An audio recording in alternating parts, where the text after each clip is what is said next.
Hey guys, how are you? Your fellow lash tech here, Lashes by Sass, and my actual name is Sophie, and I thought it'd be fun during this quarantine time to kind of talk about, DIY at-home beauty projects.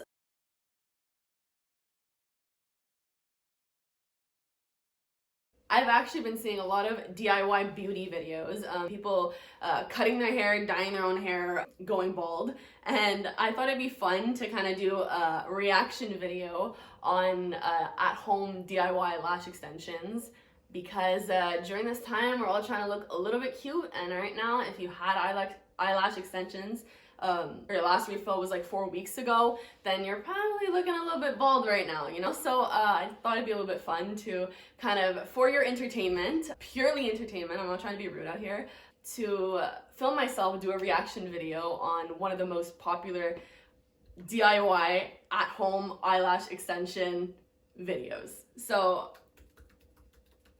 let's dive into it, right? So the one that I chose was by ItsMyRayeRaye, which I honestly like. She's great. I love her, and hopefully this won't be like horrible, because one of the fears that I have the most in watching these videos is like people, I don't know, getting like the glue in their eyes or using a lash tech glue, or just the whole idea of like it being like not properly isolated. That kind of scares me. So I think it'd be fun to just review the most popular one and see how that is. So this video is 5 minutes, and yeah, let's start it.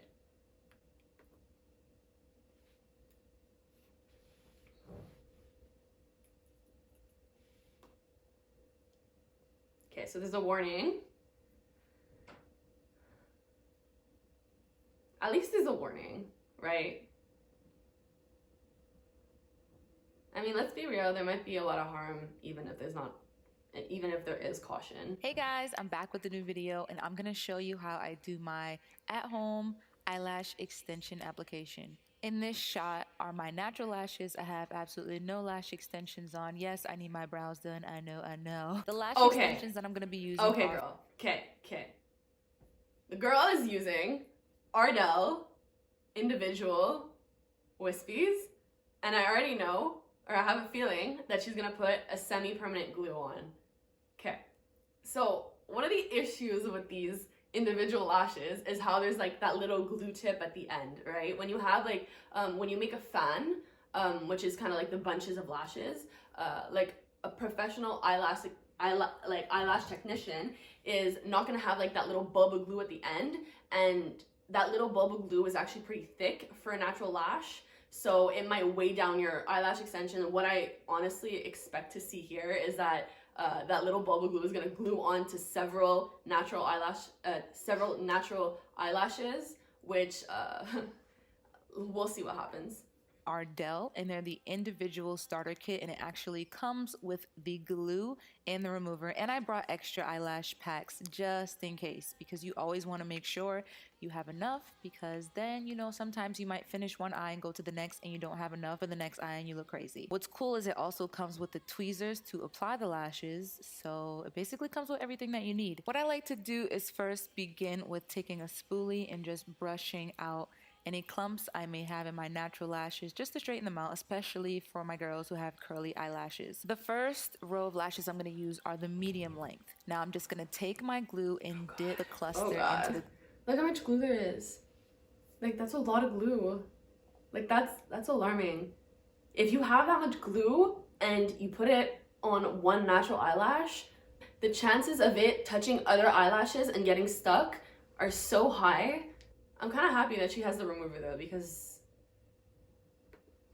glue. I like dipping it into the bottle as opposed to pouring like, it on. Okay, so then this is another thing, okay, that I see at these DIY at-home extensions, is that they're not isolating. So like doing what she's doing right now is super easy, but the whole reason of like the whole isolation, which is like something that I stress so much, is like I have one side of my hair that grows faster than the other. Well, your eyelashes are the same. Some lashes grow faster than others. And when you glue two lashes together, it's very possible that one's gonna grow faster than the other, and it usually tends to pull out the other one that grows slower. And that's the issue of like not isolating properly. So you gotta make sure that you are doing that, because if she keeps these on for like 2 weeks, 3 weeks, or even like after a week, she's gonna start feeling pain or pulling or just itching or whatever it is.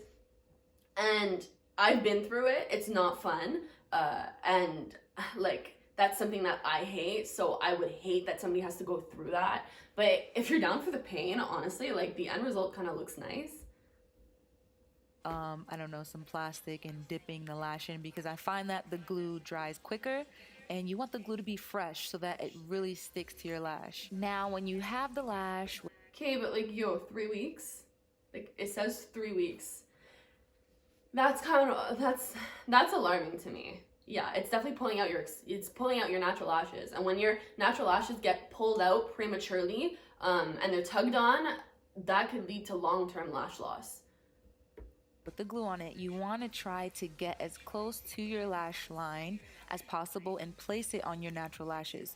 Similar if you were just applying individuals with, a regular adhesive. So as you can see right here, I'm taking the lash and applying it onto my like, actual if you see lash. the way that she applied that, it was very like all over the place. She gets it in the right direction, but she doesn't get the base properly on the natural lash, which I feel like that one's gonna pop off like first, or one of the first at least, because it didn't really like grasp onto the natural lash properly. You do not want to put this on your eyelid. Okay, well, she says her natural lashes do not fall out by doing this process. Like, as somebody who knows what I know, and like I am in the field, like I can tell you that they get pulled out by each other. And I'm not down to feel any itching, pulling, hurting, any of that. So like, I would stay away from this, just because like I know that it's not necessarily good long term. It will be painful. Trust me, I know. I've experienced it, and it is so annoying. But obviously, if this is your first time doing anything like this, you're probably going to slip up and end up putting one or two or maybe a few onto your skin, and that's okay. You're just going to have to learn from it, and hopefully the next time you do it, if you decide to, you perfect it more and you get it on your lash instead of your skin. Now, this is only my second time doing this, and I tried before I filmed this video and I failed. So sometimes it is a bit difficult, but you have to have a lot of patience when doing this. So what I'm doing right now is I'm using all of the medium clusters, and this is basically gonna build my foundation to customize the lash look that I want. So I wanna make sure that I have a good amount of the medium length all over my lashes, just to give the fullness and the thickness. And then what I'm going to do is, when I'm done with the medium, I'm going to move on to the short for the inner corners, and then the long to really like trick them out. Now, I just wanted to put out there, I know there are going to be some people who dislike this video, especially people who do lash extensions professionally. Yes, these are clusters. A lot of lash extension techs do not agree with this, but this is what I like. I don't dislike it because I understand it. Like, I completely understand how affordable it is, how easy it is to do, and it's gonna look bomb anyways. The only thing I'm saying right now is, like, as a professional lash tech, like, I get scared of getting all my lashes clumped together, and like that's a fear that I have, of like having pain on my eyelashes. Like, so that's something that actually does fear me. And some people have a higher tolerance to pain, or their lashes aren't as sensitive. I literally have the most sensitive lashes in the world. I don't hate on her video though. Like, I still understand it. I understand where she's coming from, and the end look is gonna look great. But like, there's certain things that I don't necessarily believe. Like, I don't necessarily believe that she's gonna have, like, no lash loss. To do on myself, I'm not harming anybody else. And if you make the decision where you decide you want to try this, I just want you to do your research first. Make sure you look at other people's opinions, other people's videos, just so you're not upset with results or anything that may happen after you do this.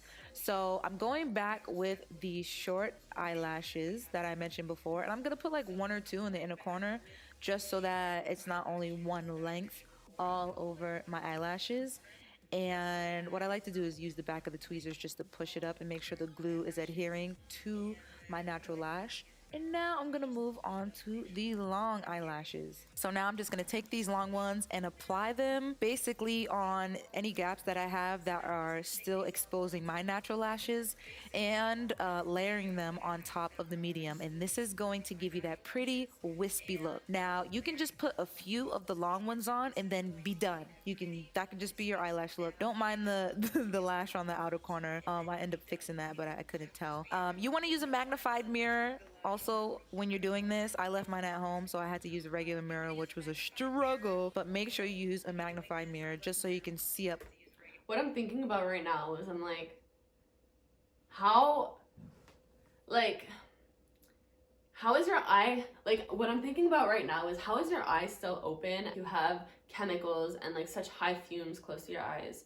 Like, that's another thing that I've thought about before. If ever I was gonna do my own eyelash extensions, obviously it's not the same product as a professional eyelash glue, which literally has, you know, like very strong ingredients and very high fumes, but it's still a pretty, like, there's still pretty big chances of like there being like toxic ingredients in there.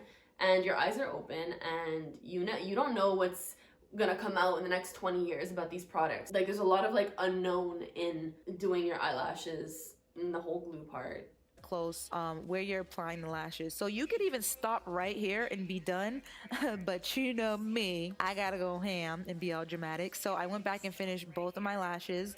And this is the result that I achieved. Now, if you see a bit of white glue, don't worry. That's going to come off eventually when you wash your face. They actually have a glue in black, which I wish I had. So if you are going to do this, I would suggest you get the black glue.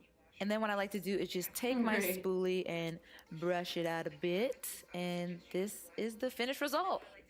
I've actually had people come in to get their eyelashes removed, and this had happened to them because a makeup artist did this on them, and it was probably one of the worst experiences I've ever had to remove. Because the funny thing is, it's really hard to remove this glue with professional eyelash extension products, and I think I had let it sit on our eyes for like 20 minutes and it still wouldn't pop off. If this does end up hurting you, because like, let's say your makeup artist or whatever does these semi-permanent extensions on you, I like sometimes lash techs won't be able to remove it from your eyes, and or it's gonna be a process. It's gonna be a really long process. I'm happy she has a remover. Like, I think it's important to at least have the option to be able to remove it. But yeah, like I've honestly never done this to myself, so I wouldn't really be able to comment on how, you know, it is being removed. I've just seen people come in with this kind of result, and honestly, after a couple weeks, it does start, like after like 1 week or 2 weeks, it does start to pull if like your lashes, you know, pull each other out. I don't know how safe this is. I hope this video was helpful for those of you guys who like to do everything at home and do it yourself. Like, it's pretty, like that's the thing. Like, I completely understand how people want to do this because it looks so wispy, natural, nice, and like the fact that you're at home, you're not doing anything right now, you know, like now that nobody's gonna see me in the next 3 weeks, it might be not a bad idea to, you know, take the risk of maybe going like eyelash bald. So like, I completely get it, and like, I'm not mad at her for trying it, obviously. Like, I don't care, like do whatever you want to do at home, you know. I literally bleached my own hair at home, but I just think that they say like do your own research, and the thing is if you did do your research, you'd know like it's not the best thing for you. And then it just sucks that sometimes like this rep does go around and like it ends up hurting like lash techs and stuff like that, which like their job is actually like pretty hard as it is. I kind of appreciate the amount of skill that she has though, because not everybody could be able to do that, right? Like, just like any DIY beauty thing, one of the things that's like the hardest to do in general is to do it on yourself when you do have a skill. But eyelash extensions is like completely different. I would not, like, I need to see somebody learn how to isolate on themselves, because if I saw that, then that would change my entire perspective. Unlike any other DIY beauty things that you can do at home, like lashes takes a lot of skill. For some people to actually get in the industry, it'll take them a couple months to actually start getting good. And it's not something that like, you know, you're born with. I don't want to say anything about hair, but at the end of the day, like, you can do your own hair at home. You know, it might not be as good, but like, you can do your own hair at home. You can do your own nails at home. You can do a lot of things at home. But when it comes to like eyelash extensions and like what professional techs do, that's one thing that I will till the day I die, believe that you cannot do at home or you can't do yourself. Until I'm proven wrong, I think that what she did is beautiful. I think that even though she says that she didn't lose lashes, you'll probably end up losing lashes. If you're one of my clients, I would literally hate seeing this in like 4 weeks from now when you come and get your full set. Like, I would hate it because I know that there'd be like clumps of glue everywhere. Be safe, guys. Like, not only the coronavirus, but just in general, be safe about your lashes. Be safe about, you know, like what you guys do at home and like how fixable things are. Like, I think it's time to kind of take a risk, but at the same time, it's also the time to heal and take care of yourself. And I think that instead of doing eyelash extensions, let your lashes grow a little bit, you know, like make them healthier, put castor oil on them. I think it's the time for that more than it is to ruin or take the risk of ruining something, you know? Yeah, so I hope you guys enjoyed my video. I'd love to know in the comment section if you tried this at home or if ever you had any opinions about this. I'd love to know. And that's it for me, and I hope that you guys enjoyed this. This is my first YouTube video, so if you guys want to give a like, I'd really enjoy that. And hopefully there'll be more like this if you guys do really appreciate it. So yeah, I hope you guys have a great day. Be safe and take care. Bye!